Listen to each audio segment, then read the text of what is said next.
One of the great features about the new Liora pattern is the lace H-back option. Now, some of you may be wondering, well, what if I don't want the lace H-back on the bra all the time? What if I wanted to swap it out? What if I wanted to not have a lace back?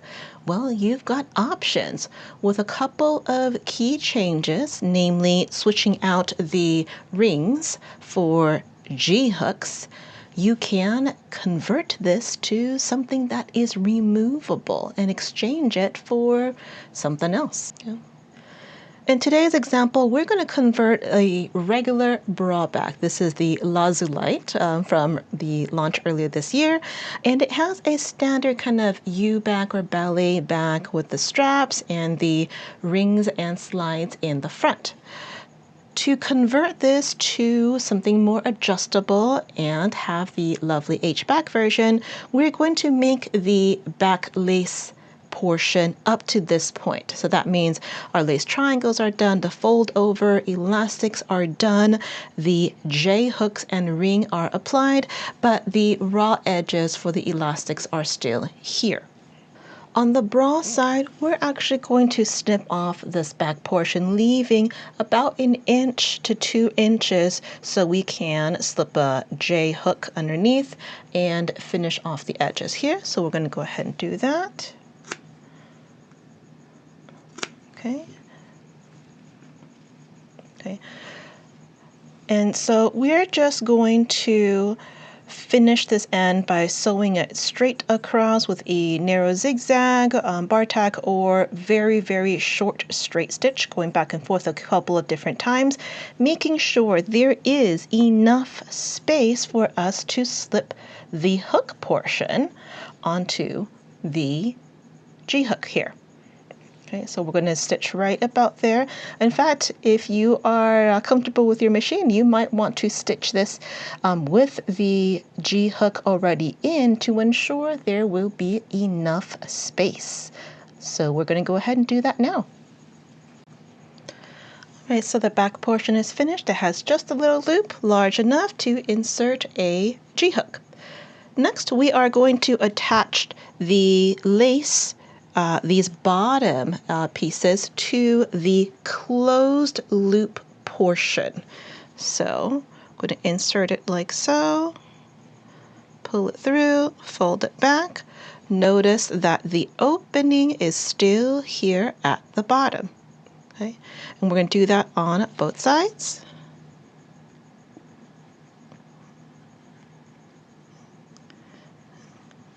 And when you're folding back the elastic, when you're stitching, you want to make sure that they are about even on both sides. Oh, and one thing I like to do is make sure the openings are on opposite ways. So as you twist and turn it, if for any reason one of these become unhooked, it is only one side and not both. And here are our G hooks attached to the bottom of our lace H back. We can go ahead and attach this onto the bra itself now. Here we go. Next up, instead of O-rings here at the top, we are going to replace them with these G hooks. Now we can already see that there's a bit of a problem. This G hook is much larger than the fold over elastic, but we need this size G hook because that is what fits this strap elastic. So what to do? According to the instructions, this adjustable strap should be attached the other way around, where the ring is on this end and the raw edge is attached here. So we basically have to remove this and flip it around. That being the case, we can actually replace this unit with the G hook and take this ring and put it right back here, which will attach to the strap here, allowing you to remove the entire strap, including the lace unit.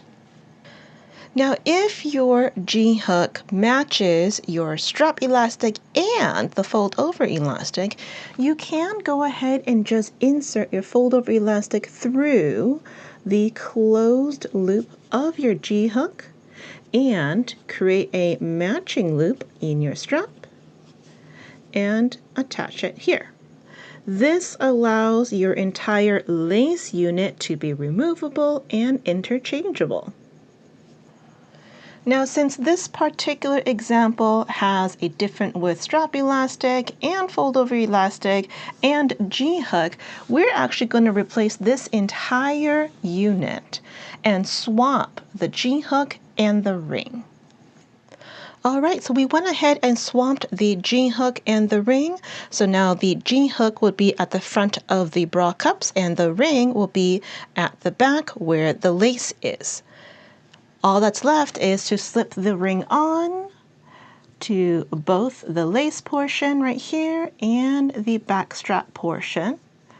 We are going to do a narrow zigzag or back stitch here and here to close both ends. And now this entire unit is removable and swappable. Now, those of you who have made a couple of bras or have a more discerning eye may think that this particular ring looks a little bit big. We can actually swap this out for a smaller one instead. Okay. All right, so I've swapped out the ring for a tiny 1/2 inch version, and so you can barely see the ring at all. All that's left is to take it to the machine and stitch them closed. And that's it. We've successfully attached a lace H-back to a bra pattern that didn't originally come with one. Please note we did have to shorten the overall height of this due to the taller back wing here. The Liora has a straight back versus a lot of the other patterns have a ballet U back. This is taller, which means this has to be shorter. Definitely try on the bra first to assess height and width measurements and adjust accordingly before finishing your final touches. All right, we'll see you next time.